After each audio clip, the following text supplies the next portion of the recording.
So hi everyone, welcome back to Sahitya Study UGC Net classes. In this video we are going to talk about Geoffrey Chaucer as a writer. हम complete चौसर को discuss करेंगे, चौसर ने क्या contribution किया है English literature में, चौसर की personal life के बारे में और चौसर का जो भी कंट्रीब्यूशन रहा है। चौसर एक बहुत ही इंपॉर्टेंट राइटर माने जाते हैं एज ऑफ चौसर के। एज ऑफ चौसर इसको इसलिए बोला जाता है क्योंकि जॉफरी चौसर ही इस एज के सबसे इंपॉर्टेंट राइटर है और बहुत कंट्रीब्यूशन किया है इंग्लिश लिटरेचर में। तो अगर आप यूजीसी नेट की तैयारी कर रहे हैं या इंग्लिश लिटरेचर से रिलेटेड कोई भी एग्जाम की आप प्रिपरेशन कर रहे हैं तो ये राइटर आपके लिए बहुत ज्यादा इंपॉर्टेंट होने वाला है। तो वीडियो को लास्ट तक देखिए और अगर आप हमारे चैनल पे नए हैं तो प्लीज चैनल को सब्सक्राइब कर लीजिए ताकि आने वाली हर एक वीडियो की नोटिफिकेशन आपको मिलती रहे और बहुत सारे लेक्चर्स और भी आपको ऐसे पर्टिकुलर राइटर्स पे मिलते रहेंगे जो भी इंपॉर्टेंट है। तो अगर हम चौसर की बात करें तो इनका बर्थ हुआ था 1343 में। ऐसा माना जाता है कि 1343 में इनका बर्थ हुआ था, बट ये कंफर्म नहीं है, ठीक है। और 1400 में इनकी डेथ हो जाती है। तो सबसे पहले ये काम करना शुरू करते हैं एलिजाबेथ के लिए। एलिजाबेथ ये क्वीन एलिजाबेथ नहीं है, ये काउंटेस ऑफ अल्स्टर है, जिसके बाद में लियोनल के साथ शादी होती है। लियोनल जो है ये एडवर्ड थर्ड का बेटा था, लियोनल, राइट। तो पहले ये एलिजाबेथ के लिए काम करते हैं और जिसके बाद में एलिजाबेथ की ड्यूक ऑफ क्लेरेंस से शादी हो जाती है जिनका नाम था लियोनल। तो इन्होंने 100 इयर्स वॉर में भी कंट्रीब्यूशन किया था।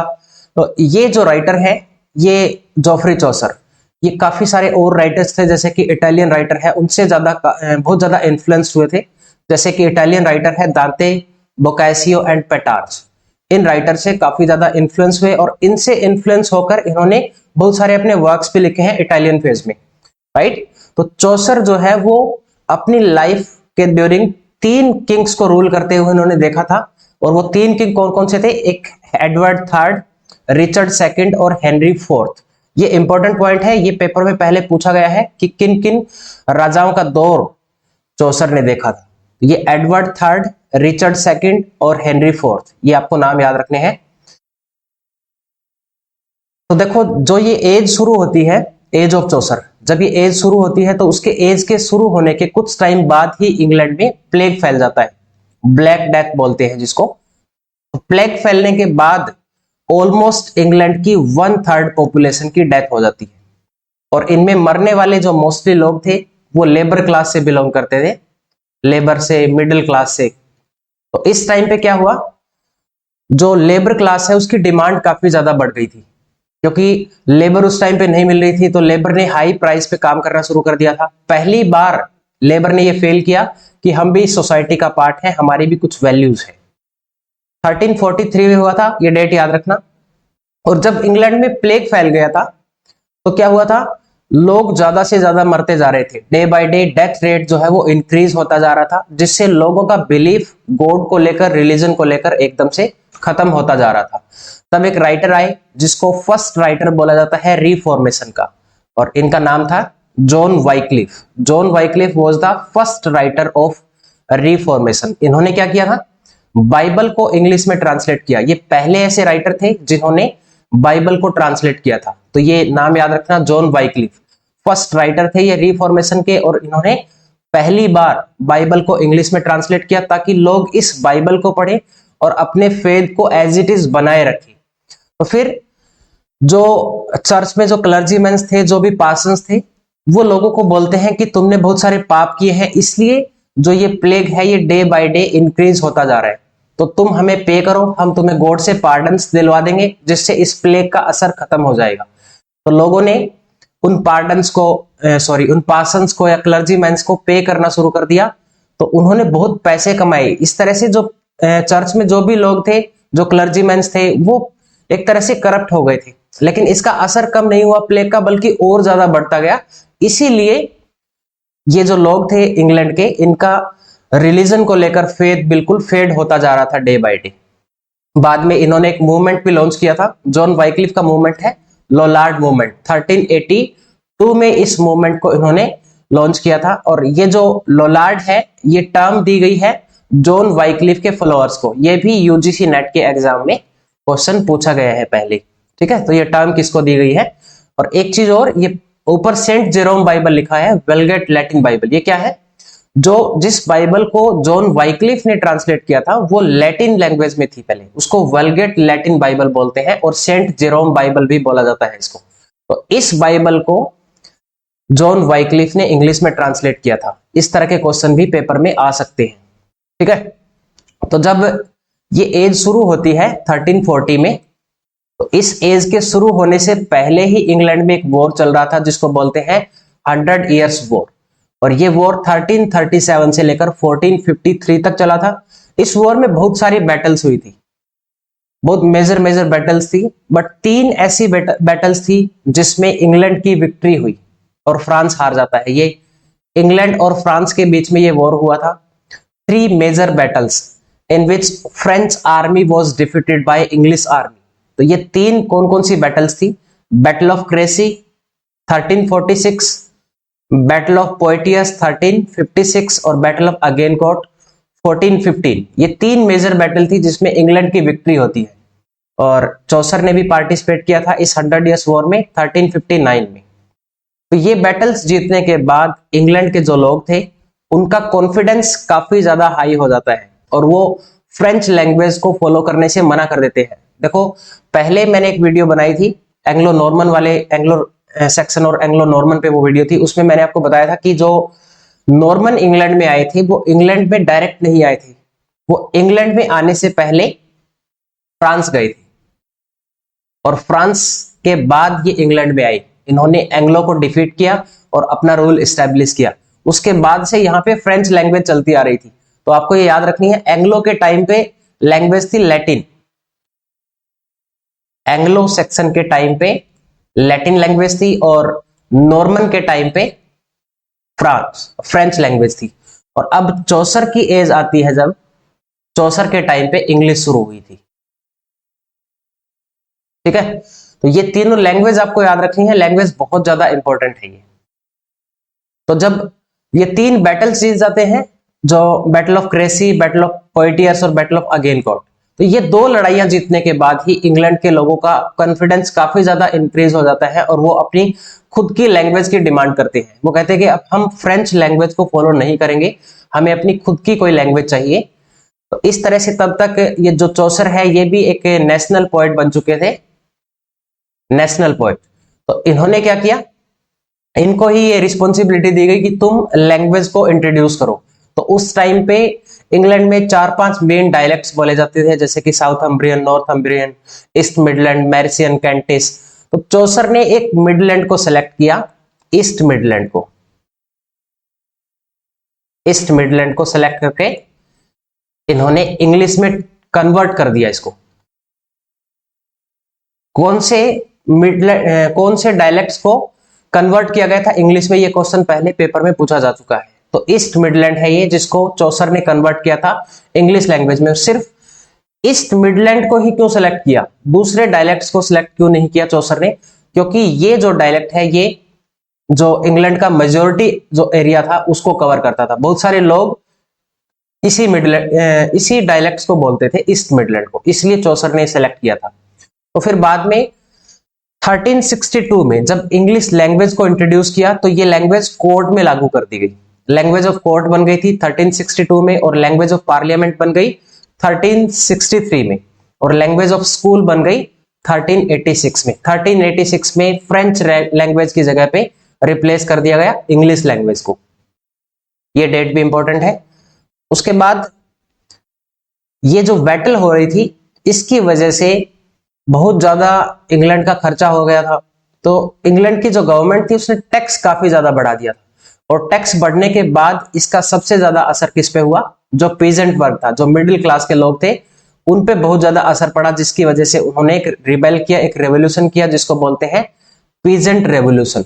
ये हुआ था 1381 में, और वोट टेलर इसके मेन लीडर थे, इसलिए इसको टाइलर्स रिबेलियन भी बोला जाता है। टाइलर्स रिबेलियन भी पीजेंट रिवोल्ट को बोला जाता है, राइट। अब हम बात करते हैं जोफ्री, ये इसका कुछ बैकग्राउंड था, जो पॉलिटिकल सिचुएशन क्या चल रही थी। अगर हम चौसर की एज ए राइटर बात करें तो जोफ्री चौसर को प्रिंस ऑफ प्लेजरिस्ट भी बोला जाता है। बहुत सारे ऐसे इनके वर्क्स हैं जो इन्होंने किसी और से कॉपी किए, काफी सारे इनके कंटेम्प्रेरी राइटर थे, उनके एज इट इज पैराग्राफ इन्होंने उठाए हैं, एज इट इज लाइंस इन्होंने कॉपी की है। इसलिए जोफ्री चौसर को प्रिंस ऑफ प्लेजरिस्ट भी बोला जाता है, the father of English literature भी बोला जाता है इनको, the father of English poetry भी बोला जाता है। फादर ऑफ इंग्लिश पोएट्री इनको क्यों बोला जाता है? क्योंकि इंग्लिश पोएट्री की अगर हम बात करें तो सबसे पहले इंग्लिश लैंग्वेज का यूज किया था पोएट्री में जोफ्री चौसर ने, इसलिए जॉन ड्राइडन ने इनको फादर ऑफ इंग्लिश पोएट्री बोला था। वो आगे मैं डिस्कस करूंगा कि किसने ऐसा बोला है। और फादर ऑफ इंग्लिश लैंग्वेज भी इनको बोला जाता है क्योंकि लैंग्वेज भी इन्होंने इंट्रोड्यूस की थी। The morning star of Renaissance और फर्स्ट नेशनल पोएट, इतने सारे टाइटल्स चौसर को दिए गए हैं। ठीक है, अब कंट्रीब्यूशन क्या किया है इंग्लिश लिटरेचर में इन्होंने? सबसे पहले तो देखो राइम, इंग्लिश राइम किसने दी थी? चौसर ने। हीरोइक कपलेट को किसने इंट्रोड्यूस किया? चौसर ने। वो आगे मैं बताऊंगा कि कौन सी पोएट्री में इन्होंने हीरोइक कपलेट का यूज किया है। राइम रॉयल स्टैंजा जो है वो कहां पे इन्वेंट किया है? राइम रॉयल स्टैंजा ये एक 7 लाइन का स्टैंजा है जिसकी राइम स्कीम है AB BCC। ठीक है, ये भी इन्होंने इन्वेंट किया था। और इंग्लिश में अगर हम बात करें फ्रेम नैरेटिव की तो वो भी चौसर ने इंट्रोड्यूस किया था। फ्रेम नैरेटिव वैसे होता क्या है? सबसे पहले ये बोकैसियो ने इंट्रोड्यूस किया था, बोकैसियो ने। अगर इंग्लिश लिटरेचर की हम बात करें, इंग्लिश लैंग्वेज की हम बात करें तो उसमें जोफ्री चौसर ने इसको इन्वेंट किया था, फ्रेम नैरेटिव को। फ्रेम नैरेटिव होता है जब एक कहानी के अंदर बहुत सारी और दूसरी कहानियां होती है, उसको फ्रेम नैरेटिव बोलते हैं। जैसे कि इसका एग्जांपल है जोफ्री चौसर का द कैंटरबरी टेल्स और बोकैसियो का द डेकामेरॉन। याद रखना, ये सबसे पहले फ्रेम नैरेटिव किसने इंट्रोड्यूस किया? बोकैसियो ने। अगर इंग्लिश लिटरेचर की बात करें तो यहां पे किया था जोफ्री चौसर ने। अब एज ए राइटर की हम बात करें चौसर की तो इनको ड्राइडन ने बोला है the father of English poetry. ये सारे इंपॉर्टेंट पॉइंट है, पेपर में 1-2 बार ये क्वेश्चन इस तरह का पूछा भी गया है। John Dryden called Chaucer is father of English poetry. किसने बोला है? ड्राइडन ने। मैथ्यू आर्नोल्ड ने भी इनको प्रेज किया है, क्रिटिसाइज भी किया है। चौसर लैक्स हाई सीरियसनेस, इनमें हाई सीरियसनेस की कमी थी क्योंकि चौसर ने बहुत सारे ऐसे कैरेक्टर्स हैं कैंटरबरी टेल्स में जिनका मजाक उड़ाया है। वहां पे सीरियस होने की बजाय चौसर ने उनको एज ए ह्यूमरस वे में दिखाया गया है, इसलिए मैथ्यू आर्नोल्ड ने बोला है चौसर लैक्स हाई सीरियसनेस। और आगे भी इसके बारे में बोला है इट इज विथ हिम और रियल पोएट्री इज बोर्न।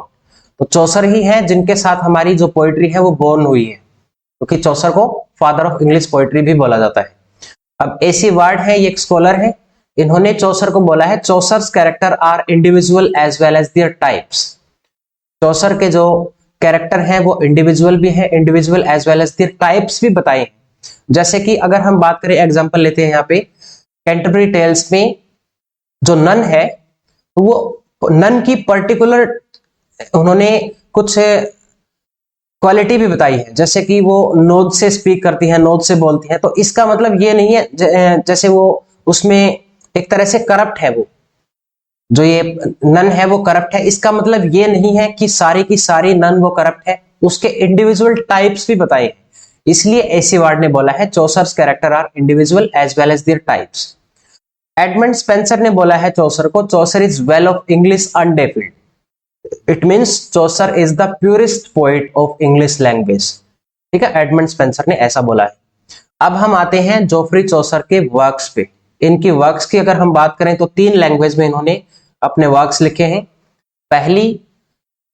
पहले इनके जो वर्क है वो फ्रेंच फेज में, फ्रेंच लैंग्वेज में है, दूसरे इटालियन में है और फिर इंग्लिश फेज में। तो 3 लैंग्वेज में इन्होंने लिखा है जोफ्री चौसर ने, फ्रेंच में, इटालियन में और इंग्लिश में। तो सबसे पहले हम फ्रेंच लैंग्वेज की बात करते हैं, फ्रेंच में कौन कौन से वर्क्स इन्होंने लिखे हैं। पहला वर्क है इसमें फ्रेंच फेज में द रोमांस ऑफ द रोज, जिसका इंग्लिश टाइटल है द रोमांस ऑफ द रोज। 1360 के आसपास इसको लिखा गया था और ये ट्रांसलेटेड वर्जन है ले रोमन डे ला रोज का। इसका फ्रेंच टाइटल है ले रोमन डे ला रोज और जिसको ट्रांसलेट किया है जेन डे म्यून ने और ग्लूम डे लोरिस ने। ये क्वेश्चन भी पहले आ चुका है पेपर में कि किसने इसको ट्रांसलेट किया है, कंप्लीट किया है, जेन डे म्यू और ग्लूम डे लोरिस। इसमें स्टोरी है, ये एक एलिगोरिकल ड्रीम है in which the narrator receive advice from the god of love on gaining his lady's favour her love being symbolised by rose he is unable to get the rose. तो ज्यादा सी detail पढ़ने की जरूरत नहीं है, ठीक है, इसकी सिर्फ बेसिक चीजें ही आपको पढ़नी है। उसके बाद नेक्स्ट जो बुक है द बुक ऑफ डचेस, 1369 के आसपास इसको लिखा गया था फ्रेंच लैंग्वेज में। बुक ऑफ डचेस में ये एक एलिजी है। एलिजी होती है जो किसी की डेथ पे लिखी जाती है, और इसको लिखा है डचेस ब्लेंसे की डेथ पे। ये जॉन ऑफ गॉन्ट की वाइफ थी और ये बिलोंग करती है लैंकेस्टर से। ये क्वेश्चन पूछा गया है पहले पेपर में कि जो ये ब्लेंचे है ये कहां से बिलोंग करती थी। She belongs to Lancaster. ये एक एलिजी है और इस बुक में चौसर ने ओटावा राइमा को पहली बार यूज किया। ओटावा राइमा होता है जिसमें 8 लाइन्स होती है, 8 लाइन आइम्बिक पेंटामीटर में, उसको बोलते हैं Ottawa Raima.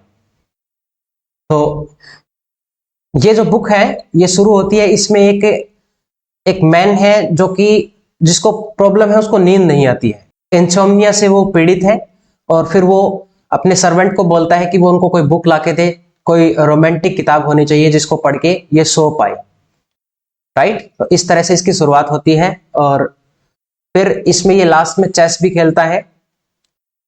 A medieval European genre of literature of knights and their adventures and romance. He says it is better to read than to play chess and try to fall asleep. ठीक है, तो इसमें chess खेलता है ये याद रखना। उसके बाद इटालियन पीरियड की अगर हम बात करें, ये जो 3-4 वर्क हैं ये फ्रेंच फेज में लिखे गए थे। अब हम बात करते हैं इटालियन फेज में। इटालियन में इसको 1372 से लेकर 85 तक ये पीरियड रहा है। ट्रिलियस एंड क्रिसिड ये लिखा है एक वर्क इटालियन फेज में। ये एक ट्रेजिक रोमांस है, जोफ्री चौसर ने इसको लिखा है। 1380s के आसपास इसको कंपोज किया था और इसका जो प्लॉट है वो लिया गया है जिवोनी बोकासियो का एक वर्क है इल फिलोस्ट्रेटो से इसका प्लॉट लिया गया है। इसमें लव स्टोरी है ट्रिलियस की, जो कि ट्रोजन किंग था ना प्रियम, उसका बेटा है ये ट्रिलियस। एंड क्रिसिडे ये एक विडो डॉटर है, एक प्रिस्ट है क्लेचेस, इसकी ये बेटी है। तो ये इस ट्रिलियस से प्यार करती है, लेकिन ट्रिलियस को ट्रोजन वॉर में भेज दिया जाता है और ये क्रिसिडे है ये बाद में किसी और से प्यार करने लगती है। इसका नाम यहां पे मैंने लिखा हुआ है, इसका नाम है डियोमेड। तो ये डियोमेड से प्यार करती है ये, और जिसकी वजह से जो ट्रिलियस है वो बेचारा डिस्पेयर में मर जाता है, ट्रोजन वॉर में शहीद हो जाता है ये, राइट। ये स्टोरी आपको पढ़नी है। इसमें एक इंपॉर्टेंट कैरेक्टर और है पेंडारस। ये चौसर का फर्स्ट कॉमिक कैरेक्टर है, first comic character of Chaucer Pandarus. और कहां पे है ये? ट्रिलियस एंड क्रिसिड में। ये क्रिसिडे का अंकल होता है। उसके बाद अगली बुक है द पार्लियामेंट ऑफ फॉल्स। इसको 1382 में लिखा गया था और ये जो पार्लियामेंट ऑफ फॉल्स है ये लिखा गया है किसके रिक्वेस्ट पे? रिचर्ड सेकंड और एन ऑफ बोहेमिया, इनकी शादी होती है, इनकी रिक्वेस्ट पे इस बुक को लिखा था। It describe a conference of birds to mate it shows their mates on Saint Valentine Day. यहाँ पे सेंट वैलेंटाइन का रेफरेंस भी मिलता है इस बुक में, द पार्लियामेंट ऑफ फॉल्स में। उसके बाद है द हाउस ऑफ फेम। इसको 1380 के आसपास लिखा गया था। ये जो बुक है ये दांते से इन्फ्लुएंस होकर लिखी थी जोफ्री चौसर ने। It has the resemblance of Dante's Divine Comedy. किससे मिलती जुलती है ये? दांते की डिवाइन कॉमेडी से। ये अनफिनिश्ड पोएम है चौसर की। उसके बाद नेक्स्ट है the legend of good women. इसमें पहली बार जोफ्री चौसर ने हीरोइक कपलेट को इंट्रोड्यूस किया।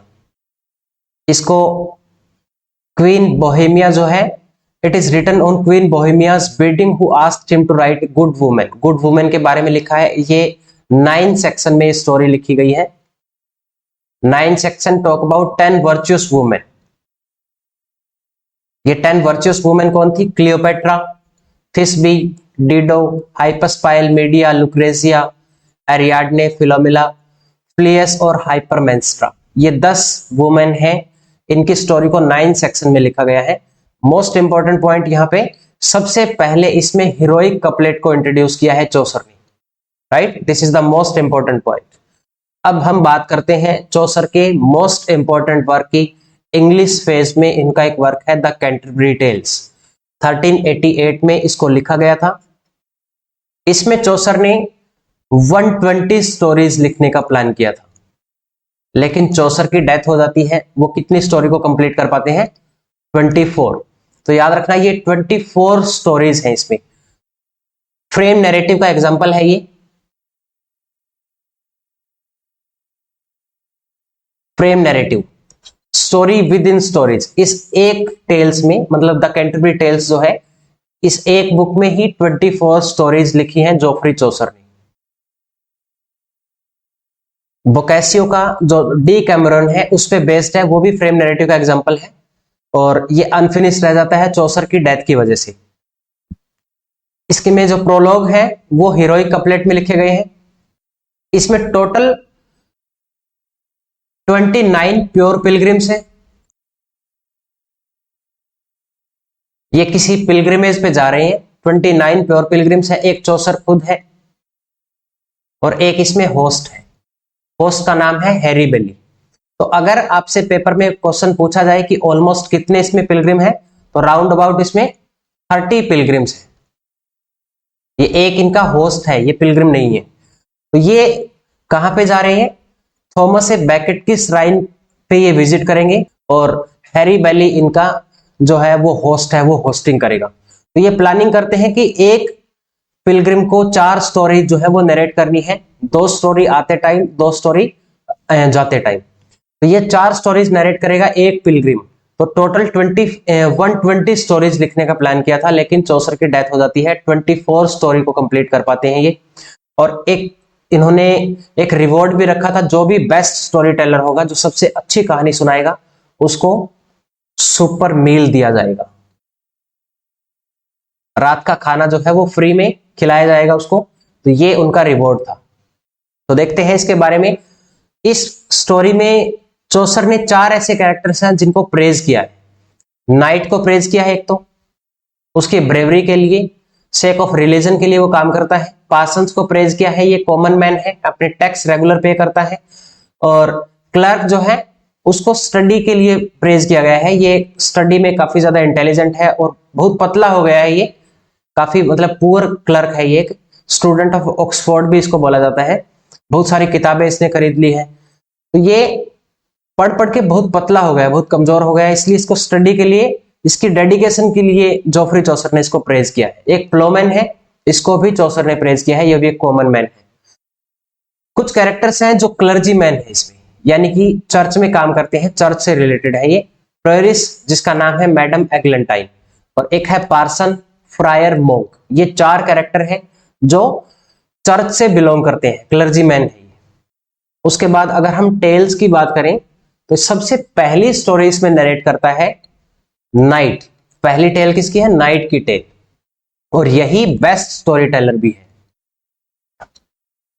Who is the best storyteller in Canterbury Tales?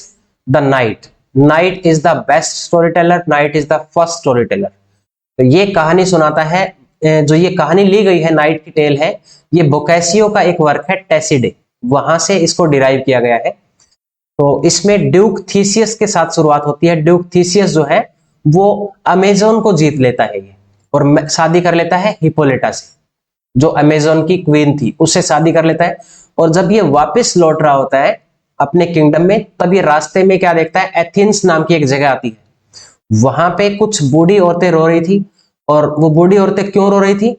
क्योंकि वहां का जो किंग था उसका नाम था क्रियोन। क्रियोन ने उनके हस्बैंड्स को मार दिया था, और अब वो उनकी जो डेड बॉडी है वो भी नहीं दे रहा था, इसलिए वो बूढ़ी औरतें रो रही थी। तो इस सारे मसले को जाके हल करता है ये ड्यूक थीसियस। ड्यूक थीसियस वहां पे जाता है, पहले तो ये किंग क्रियोन को मार देता है। उसको मारने के बाद जितनी भी बॉडी वहां पे थी वो सारी ले आता है, लेकिन उन जितने भी जो डेड बॉडीज थी, लेकिन उनमें से 2 लोग ऐसे थे जो जिंदा थे, बुरी तरह से घायल थे, वो मरे नहीं थे, लेकिन वो जिंदा थे। तो वो उनको देखता है कि 2 लोग जीवित हैं, तो ये इनको अपने किंगडम में ले आता है। और वो क्या नाम थे उनका? नाम था, एक था इसमें से पैलमन और एक था Arcite. Two of them in the pile body were alive. ये एक पेलमैन है और दूसरा है आरसाइट। ठीक है, ये दोनों कजन ब्रदर थे। ड्यूक थियसियस इनको अपने किंगडम में लाके जेल में डाल देता है। धीरे धीरे करके वो रिकवर करते हैं। तो जेल में उनको जो ये हिप्पोलिटा है इसकी एक बहन थी एमिली, एमिली से प्यार हो जाता है पेलमैन को और आरसाइट को। तो यहां से ये जो आरसाइट है इसका कोई फ्रेंड होता है, वो इसको यहां से छुड़वा के ले जाता है, लेकिन ये डिस्गाइज करके वहां पे वापस आ जाता है। आरसाइट किसके लिए आता है? ये एमिली के चक्कर में। तो फिर ये पेलमैन भी वहां से निकल जाता है। तो ये दोनों जंगल में मिलते हैं और दोनों भाइयों की इनकी आपस में बहस होती है इस बात को लेकर, एमिली को लेकर। तो वहां पे फिर एक दिन हंटिंग के लिए ये ड्यूक थीसियस भी गया था। ड्यूक थीसियस इन दोनों को पकड़ लेता है और इन दोनों को मारने के लिए बोलता है, लेकिन हिप्पोलिटा उनको मना कर देती है कि इनको मारोगे, इनको एक चांस और देते हैं। तो अब इन दोनों को ये एक अपॉर्चुनिटी दी जाती है कि तुम दोनों भाई आपस में लड़ोगे और जो भी जीतेगा उसकी मैं एमिली से शादी करवा दूंगा। तो तुम्हें 100 सोल्जर्स दिए जाते हैं, 100 इसको और 100 पेलेमैन को। तो ये इनको कुछ टाइम दिया जाता है कि तुम अपनी जो बॉडी है उसको अच्छी तरह से रिकवर कर लो और ठीक हो जाओ, उसके बाद तुम्हारी फाइट होगी। तो अब इन दोनों के बीच में फाइट होती है और इस लड़ाई में कौन जीतता है? इस लड़ाई में ये आरसाइट जीत जाता है। आरसाइट जीत जाता है और पेलेमैन जो है वो बुरी तरह से घायल हो जाता है, लेकिन आरसाइट की इसमें डेथ हो जाती है। ये घोड़े पे सवार होता है, वहां से गिरने के बाद इसकी डेथ हो जाती है। पहले ही काफी ज्यादा वाउंडेड था। तो अब आरसाइट बोलता है एमिली को कि तुम पेलमैन से शादी कर लो, इससे अच्छा जो हस्बैंड है तुम्हें नहीं मिल सकता। तो लास्ट में इन दोनों की शादी हो जाती है। ये है नाइट की टेल, राइट। उसके बाद सेकंड स्टोरी टेलर है मिलर। मिलर कहानी, ये जो मिलर की टेल है सेकंड टेल और जो थर्ड टेल है ये दोनों बहुत ज्यादा वल्गर है।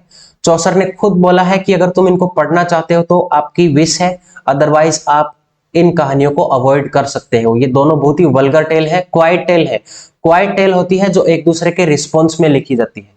तो ये भी मिलर की जो टेल है ये, हाँ, मिलर की टेल के रिस्पॉन्स में लिखी है। फिर नेक्स्ट स्टोरी रीव की टेल। तो अब थोड़ा सा इसको भी देख लेते हैं मिलर की टेल के बारे में। तो ये मिलर, इसमें एक ड्रंकन मिलर है। Interrupt all inside that should be next. एक फुलिश कारपेंटर के बारे में एक कहानी सुनाता है और इसमें कारपेंटर जो है, जो अगला स्टोरी टेलर है हमारा रीव, वो एक कारपेंटर है। तो उसको लगता है कि इसने मेरे ऊपर ये कहानी सुनाई है, तो उसको इस बात से चिढ़ हो जाती है, इसीलिए इसके रिस्पॉन्स में फिर रीव कहानी सुनाता है। मिलर की टेल में एक फुलिश कारपेंटर होता है जिसका नाम है जॉन।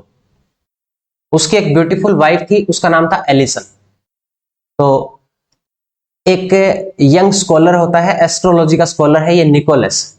ये इसकी वाइफ का फायदा उठाता है, उसको सेड्यूस करता है और ये निकोलस इस जॉन को बेवकूफ बना देता है। ये बोलता है कि आज जो है वो बाढ़ आने वाली है, जैसे कि नोआ के टाइम पे एक बाढ़ आई थी, ऐसी ही बाढ़ आएगी, इसलिए तुम खाने पीने का प्रबंध कर लो। तो वो एक बड़ा सा टब होता है, उसमें खाने पीने का सामान भर लेता है, वहां पे उसकी रखवाली करता है और पीछे से ये निकोलस उसके घर में घुस जाता है और उसकी वाइफ को सेड्यूस करता है और पूरी रात ये वहीं पे बिताता है। ठीक है, तो इस तरह से रीव का मजाक इस स्टोरी में उड़ाया गया है। तो रीव फिर इस कहानी में रिस्पॉन्ड करता है, ठीक है, क्योंकि रीव एक कारपेंटर है और पिछली कहानी में एक कारपेंटर का मजाक उड़ाया है। अब ये मिलर का मजाक उड़ाएगा इसमें। मिलर के बारे में कहानी सुनाता है ये। एक मिलर होता है इसमें, तो उसके पास दो लोग आते हैं। वो दो स्टूडेंट थे, जॉन और एलियन, जॉन और एलन। ये दो लोग थे। तो ये अपना आटा पिसवाने के लिए उसके पास आते हैं, लेकिन इनकी क्या आदत थी कि ये जो भी उसके पास आटा लेकर आता था उसका जो अनाज है ये चोरी कर लेता था। ठीक है, तो ये दोनों वहां पे बैठ जाते हैं ताकि ये आटा ना चुरा पाए। तो ये इन दोनों के घोड़े को खोल देता है, इनका घोड़ा भाग जाता है और फिर ये जॉन और एलियन दोनों घोड़े के पीछे भागते हैं और पीछे से ये इनका आटा चुरा लेता है, इनका अनाज चुरा लेता है ये। तो जब ये वापस आते हैं तब तक काफी अंधेरा हो गया था, रात हो गई थी। तो ये मिलर के घर पे रुकते हैं। तो मिलर की एक बेटी थी और एक उसकी वाइफ थी। उसमें से उसकी वाइफ को जॉन सेड्यूस करता है और उसकी बेटी को एलन। इस तरह से रीव अपनी कहानी सुनाकर अपना बदला पूरा करता है। तो ये कहानी थी मिलर की। उसके बाद है कुक की टेल। कुक का नाम इसमें रोजर है। ये अनफिनिश टेल है। ये पॉइंट्स भी आपको याद रखने हैं। अनफिनिश्ड टेल कौन कौन सी है? एक तो चौसर की खुद की टेल है, टेल ऑफ सर थोपास, और एक कुक की टेल है। इसमें 2 स्टोरी जो है, 2 स्टोरीज अनकंप्लीट है और 22 स्टोरी जो है वो कंप्लीट है। राइट, ये पॉइंट याद रखना, 2 स्टोरी अनकंप्लीट है, 22 स्टोरी जो है वो कंप्लीट है। तो चौसर ने इसमें 2 स्टोरी को नरेट किया है। एक बार बीच में मैं बता देता हूं, ये चौसर ने 2 स्टोरीज को नरेट किया है इसमें, तो इसीलिए इसमें 23 नरेटर है और 24 इसमें स्टोरी है, क्योंकि चौसर ने 2 स्टोरी को नरेट किया है, तो 23 नरेटर है और 24 इसमें स्टोरीज है। तो कुक की टेल जो है ये एक अप्रेंटिस का काम करता है, Perkin, who drinks and dance so much. ये कुछ खास इंपॉर्टेंट नहीं है, 58 लाइंस की एक छोटी सी कहानी है, ये अनफिनिश्ड रह जाती है, ज्यादा इंपॉर्टेंट नहीं है, पढ़ने की जरूरत नहीं है इसको। अगली जो स्टोरी है वो इंपॉर्टेंट है, वाइफ ऑफ बाथ की टेल है ये। वाइफ ऑफ बाथ, इसमें एक डेफ कैरेक्टर है। फिजिकल डिफॉर्मिटी भी क्वेश्चन बन सकता है कि कौन सा कैरेक्टर चौसर का कैंटरबरी टेल्स में फिजिकल डिफॉर्मिटी से रिलेट करता है। तो ये डेफ है, बहरी है, इसको सुनता नहीं है। तो इसने 5 बार शादियां की है और इसके जो 5th हस्बैंड है इसका, उसका नाम था जिनकिंस। जुनकिंस नाम है उसका 5th हस्बैंड, और जो इसका जो 4th हस्बैंड था वो उसकी एज से हाफ था, मतलब ये अपने हस्बैंड की एज से 2 गुना बड़ी थी।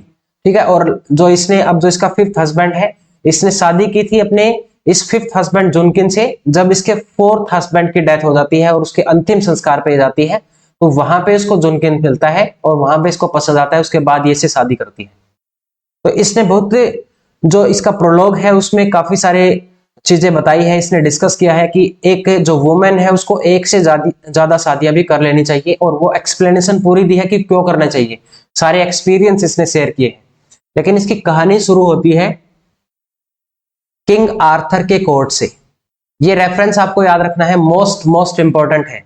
कौन सी कहानी में किंग आर्थर का रेफरेंस है? तो किंग आर्थर के कोर्ट में इसकी शुरुआत होती है। इसमें एक यंग नाइट होता है, वो एक मेडन का रेप कर देता है, जिसकी वजह से आर्थर की जो क्वीन होती है वो उसको बोलती है कि तुम्हें डेथ पनिशमेंट दी जाएगी, लेकिन उसको एक अपॉर्चुनिटी और दी जाती है।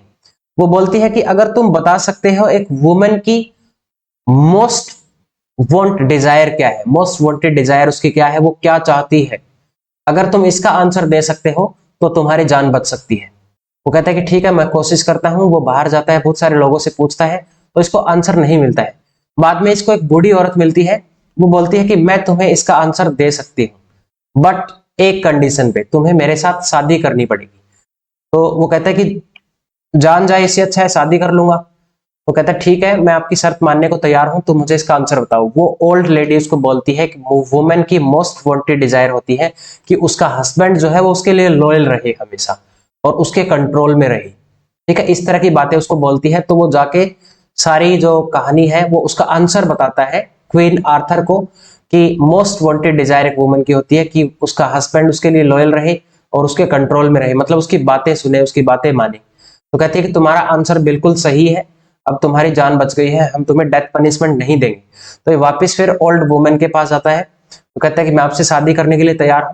फिर वो ओल्ड वुमेन उसको बोलती है कि अब तुम्हारे पास 2 ऑप्शन है, या तो तुम मुझे एज इट इज एक्सेप्ट कर लो, या फिर मैं एक जो अपना भेष है वो बदल लूंगी, मतलब मैं एक यंग लेडी बन जाऊंगी, बहुत ही खूबसूरत होंगी, लेकिन मैं तुम्हारे लिए डिसलॉयल रहूंगी, फिर मैं तुम्हारे लिए लॉयल नहीं रहूंगी। तो वो बोलता है कि मुझे लॉयल ही चाहिए, तुम एज इट इज मैं आपको एक्सेप्ट कर लूंगा। तो वो इससे खुश होके ये एक चेंज हो जाती है, एक यंग सी खूबसूरत लेडी बन जाती है ये, और बाद में इन दोनों की शादी हो जाती है। ये स्टोरी है वाइफ ऑफ बाथ की, राइट। नेक्स्ट उसके बाद है फिर समनर की टेल। समनर इसमें एक ऑफिसर है चर्च में, मैंने बताया था आपको कि कौन कौन से चर्च में काम करने वाले हैं, ये समनर भी है। इसका काम क्या था, calls people for a church trial, church में ट्रायल पे लेके आता है लोगों को। ये इसका एक प्रोफेशन काफी अगली है, और जितना इसका प्रोफेशंस अगली है उतना ही ज्यादा ये खुद है। बहुत ही भयानक सा दिखता है ये। He frightens children and his red complexion, pimples and boils and skin infected with scalls. बड़े बड़े धब्बे हैं इसके चेहरे पे, इसका फेस जो है वो बिल्कुल लाल है, तो बच्चे देख के डर जाते हैं इससे। क्वेश्चन आ चुका है पहले भी कि कौन से कैरेक्टर का जो फेस पे बड़े बड़े स्काल्स हैं, ठीक है, तो ये समनर है, ये भी याद रखना। इसकी इंडिविजुअल कैरेक्टरिस्टिक्स इसने बताई है। ये क्या करता है, इसकी टेल बिगिंस होती है, a friar begs for money from the dying man named Thomas and his wife. एक थॉमस होता है और उसकी एक वाइफ होती है, उसका बेटा मर जाता है, उससे ये पैसे मांगता है। The friar seamlessly exploit the couple's misfortune to extract money from them. इसमें कोटेशन है, summoner would lend his concubine, concubine होता है mistress, lend his mistress to anyone for a quest of wine. एक वाइन के बदले में ये अपनी मिस्ट्रेस को लैंड मतलब किराए पे दे देता है, ऐसा आदमी है ये। और he loved garlic in special, इसको गार्लिक बहुत ज्यादा पसंद है, फूडी ड्रंकर है ये। उसके बाद नेक्स्ट टेल आती है क्लार्क की। क्लार्क यानी कि जो स्टूडेंट ऑफ ऑक्सफोर्ड है, स्टूडेंट ऑफ ऑक्सफोर्ड, जिसको चौसर ने प्रेज भी किया है इसकी स्टडी की डेडिकेशन के लिए। ये कहानी सुनाता है। इसकी जो कहानी है एक इटालियन पोइट जो पेटार्च है उस पे बेस्ड है, वहां से इन्फ्लुएंस होकर इसने एक कहानी सुनाई है। तो ये कहानी सुनाता है, ही नरेट्स द स्टोरी ऑफ ग्रिसेल्डा। ग्रिसेल्डा की कहानी ये बताता है। ग्रिसेल्डा एक हार्ड वर्किंग पेजेंट थी, ठीक है, जिसकी शादी होती है वोल्टर के साथ। इसके हस्बैंड का नाम है वोल्टर।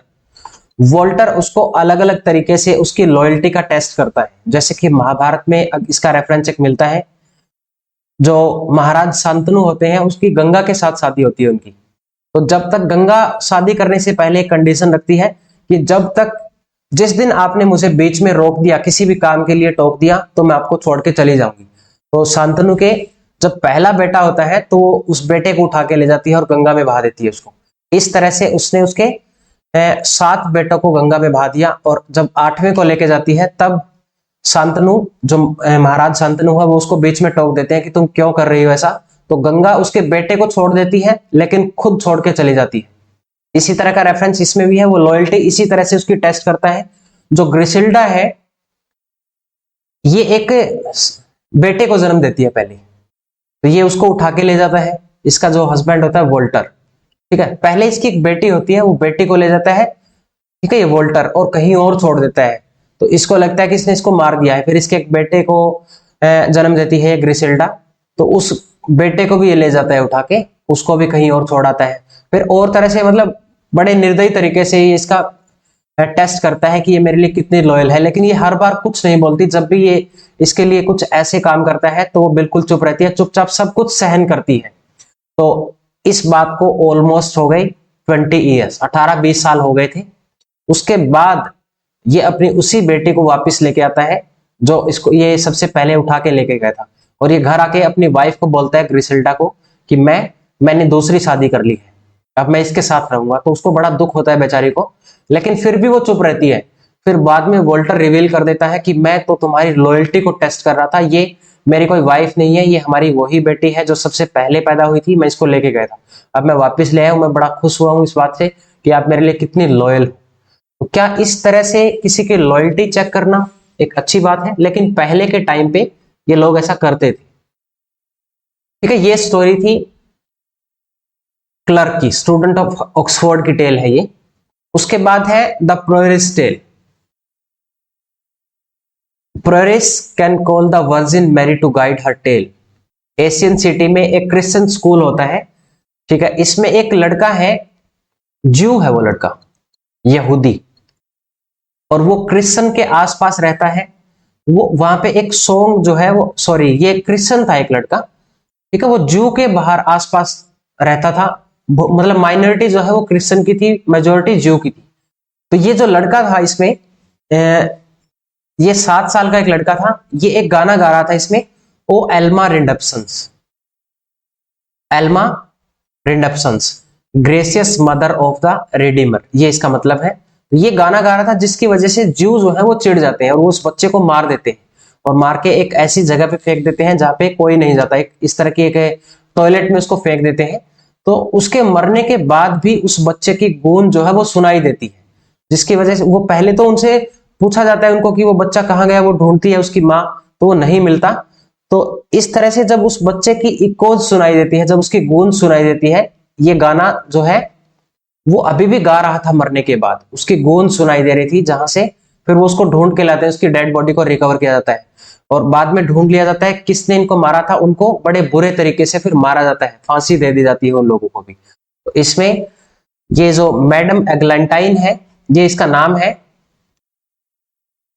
जो ये नन है इसमें, ठीक है, जो प्रोरिस है ये मैडम एग्लेंटाइन इसका नाम है, और ये एक ब्रूच पहनती है, एमोर विंसिट ओमनिया, ये इस पे लिखा हुआ है, जिसका मतलब है लव कॉन्कर्स ऑल। ये इसका सबटाइटल भी बन सकता है, पेपर में ऐसे भी पूछ सकते हैं क्वेश्चन कि प्रोरिस टेल का सबटाइटल बताओ क्या है, या इसकी थीम क्या है, लव कॉन्कर्स ऑल, ये याद रखना। उसके बाद है टेल ऑफ सर थोपास, ये चौसर की टेल है। मैंने आपको बताया था कि चौसर ने दो स्टोरी को नरेट किया है, एक टेल ऑफ सर थोपास और एक अगली है टेल ऑफ मेलिबी। ये दोनों स्टोरीज किसकी है, ये दोनों स्टोरी है चौसर की खुद की। तो ये जो टेल है ये वर्स में सुनाता है पहले तो, इसमें जब ये अपनी शुरुआत करता है तो सर थोपास होता है इसमें।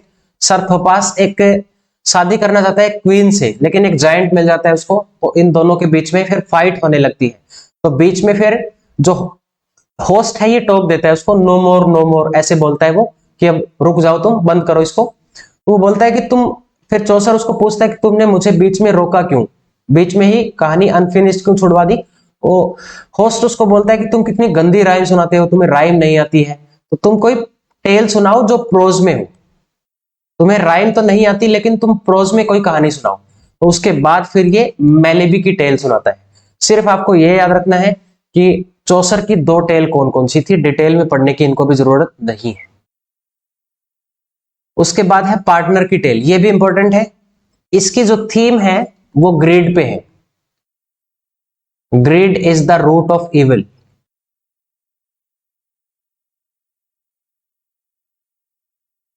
ठीक है, रूट होता है इविल का ग्रीड, लालच बुरी बला है। ये पढ़ते हैं इसमें। इसमें स्टार्टिंग में तीन फ्रेंड्स होते हैं, और जब प्लेग फैल गया था तो इनके किसी एक फ्रेंड की डेथ हो जाती है। डेथ वहां पे एक एक करके लोगों को धीरे धीरे मार रही थी। तो ये तीन फ्रेंड्स डिसाइड करते हैं कि हम इस जो ये जिसने भी हमारे फ्रेंड को मारा है हम उसको मार देंगे। तो यहाँ पे इनको एक ओल्ड मैन मिलता है, वो इनको डायरेक्ट करता है कि इसको तो डेथ ने मारा है। तो ये पूछते हैं कि डेथ हमें कहाँ मिलेगी, तो वो उनको भेज देता है एक ओक ट्री। वो कहता है कि ओक ट्री है गांव से बाहर, तुम वहां जाओ, उसके नीचे तुम्हें डेथ मिल जाएगी। तो वो तीनों दोस्त वहां पे जाते हैं और उनको वहां जाते ही एक ट्रेजर मिलता है, सोने के कुछ कैस्केट्स मिलते हैं, 8 कैस्केट्स होते हैं सोने के। तो अब इनके मन में लालच आ जाता है कि अब हम इनको कैसे बांटे। तो इसमें जो सबसे छोटा लड़का होता है इसको ये गांव में भेज देते हैं वापस कि तुम कुछ खाने पीने के लिए लेकर आओ। तो ये जो दो दोस्त होते हैं ये आपस में ये प्लानिंग कर लेते हैं कि हम दोनों आधा आधा ट्रेजर जो है वो बांट लेंगे और जो छोटे वाला है उसको मार देंगे। ठीक है, तो छोटे वाला जो था वो भी लालच में आ गया था कि कैसे करके मैं इन दोनों को मार देता हूं। जो वो गांव से कुछ खाने पीने की चीजें लेके जाता है तो उसमें जहर मिला देता है, वो जो वाइन थी उसमें भी ये जहर मिला देता है। तो जैसे ही वो लड़का वहां पे जाता है तो वो दोनों मिलके इस लड़के का मर्डर कर देते हैं जो छोटा होता है। तो अब इनको पता नहीं था कि जो खाने पीने की चीजें वो लेके आया था उसमें जहर था, तो जो खाना वो लेके आया था, जो वाइन लेके आया था उसमें जहर मिला हुआ था, और वो दोनों उसको पी लेते हैं। तो इस तरह से वो तीनों मर जाते हैं। इसीलिए बोला गया है greed is the root of evils. ठीक है, लालच बुरी बला है। नेक्स्ट, नन प्रिस्टेल, ये बीस्ट फेबल स्टोरी है। इसमें beast fable, beast fable story होती है जिसमें एनिमल इमेजरी को डिस्क्राइब किया जाता है। ठीक है, एनिमल इमेजरी की हेल्प से डिस्क्रिप्शन दिया जाता है, उसको बीस्ट फेबल बोलते हैं। इसमें 17 कहानियां सुनाने के बाद ये स्टार्ट होती है। मॉन्क शुरू करता है लेकिन बीच में नाइट उसको रोक देता है और होस्ट बोलता है कि नन प्रिस्ट को बोलता है कि तुम कोई ऐसी कहानी डिलीवर करो जो दूसरों से ज्यादा मोर लाइवली लगे। तो प्रिस्ट, इसमें ये जो नन प्रिस्ट है इसने कहानी सुनाई है चैंटिक्लेर एंड द पर्टोलेट की। ठीक है, चैंटिक्लेर द रूस्टर, इसकी काफी सारी जो चैंटिक्लेर की वाइफ थी इसमें, मतलब मुर्गियां थी, उसमें से एक इसकी फेवरेट थी जिसका नाम है पर्टोलेट। तो एक बार एक फॉक्स आती है, फॉक्स इसको चैंटिक्लेर को उठा के ले जाती है। ये इसको बोलती है कि तुम कितना अच्छा गाना सुनाते हो, तो ये इसके लालच में फंस जाता है, वो फॉक्स इसको उठा के ले जाती है। और उस फॉक्स का नाम याद रखना, इसका नाम है डॉन रसल। एक हीरोइक वे में इसको नाम दिया गया है डॉन रसल। तो अब ये जो चैंटिक्लेर होता है ये इसको प्रेज करता है इस फॉक्स को कि तुमने मुझे उठाया है, ऐसे ही तुम दूसरे लोगों को भी उठा सकती हो, ऐसे करके बहुत काफी उसके बारे में बोलता है, उसको प्रेज करता है। तो जैसे ही वो अपना मुंह खोलती है, ये जो चैंटिक्लेर होता है वो उड़ के एक पेड़ पे बैठ जाता है। फिर दोबारा से ये उसको कोशिश करती है कि मेरी बातों में ये आ जाए, लेकिन इस बार ये मना कर देता है कि अब मैं तुम्हारी बातों में आने वाला नहीं हूं, तुमने एक बार मुझे धोखा दिया है, तुम दूसरी बार मुझे धोखा नहीं दे सकती। ठीक है, इस तरह की कहानी है नन प्रिस्ट की। ये है नन प्रिस्ट की टेल। चैंटिक्लेर की इसमें थीम है नेवर ट्रस्ट ए फ्लैटरर। जो फ्लैटरर होते हैं उस पर कभी भी ट्रस्ट नहीं करना चाहिए, ये चैंटिक्लेर ने बोला है इसमें। अब इसमें एक और नन है, सेकंड नन टेल। इसमें ये सेंट सिसिलिया के बारे में स्टोरी है। It is the hagiography of Saint Cecilia. जो मार्टर है सेंट सिसिलिया एक ऑर्गन प्लेयर थी। इसके काफी सारे रेफरेंसेस लिटरेचर में मिलते हैं। जॉन ड्राइडन का जो वर्क है सेंट सिसिलिया डे, उसमें भी सेंट सिसिलिया के बारे में बात की गई है। तो ये भी कुछ खास ज्यादा इंपॉर्टेंट कहानी नहीं है, लेकिन हाँ इतना याद रखना कि हेजियोग्राफी है, सेकंड नन की टेल जो है वो हेजियोग्राफी है किसकी, सेंट सिसिलिया की। उसके बाद है पार्सन्स की टेल। पार्सन्स की टेल है, इसमें वो 7 जो डेडली सिंस हैं उनके बारे में बताता है, इनका डिस्क्रिप्शन देता है 7 डेडली सिंस का। और वो कौन कौन से हैं। प्राइड, जो हमें अवॉइड करने चाहिए, that man must avoid pride, envy, anger, sloth, avarice, gluttony and lechery. ये है इसमें जिनको अवॉइड करना चाहिए। इसमें कोटेशन भी है, if gold rust what shell iron do. ये पार्सन की लाइन है, मोस्ट इंपॉर्टेंट कोटेशन है। तो ये इंपॉर्टेंट टेल्स थी। आगे विलियम लैंगलेट, इसको हम नहीं पढ़ेंगे, इसको किसी और वीडियो में हम डिस्कस करेंगे। तो धीरे धीरे करके ऐसे ही मैं आपको जितने भी मोस्ट इंपॉर्टेंट राइटर्स हैं वो सारे यहाँ पे करवाने वाला हूँ। तो चैनल पे आप नए हैं तो चैनल को सब्सक्राइब कर लेना, बेल आइकन को भी प्रेस कर लेना, ताकि इस तरह की जो वीडियोज है वो आपको मिलती रहे। तो फ्री ऑफ कॉस्ट मैं आपको ये प्रोवाइड कर रहा हूँ। अगर आप चाहते हैं कि ये चीजें आपको पीडीएफ इनकी मिल जाए तो आप टेलीग्राम को ज्वाइन कर सकते हैं। साहित्य स्टडी यूजीसी नेट के जो हमारा चैनल है टेलीग्राम पे, उसको आप ज्वाइन कर लो। वहां पे आपको काफी सारी जो पीडीएफ है वो टाइम टू टाइम मिलती रहेगी, और इसी तरह के लेक्चर्स भी आपको मिलते रहेंगे। तो आप हमारे साथ जुड़े रहें। Be safe, stay connected, best of luck, God bless you.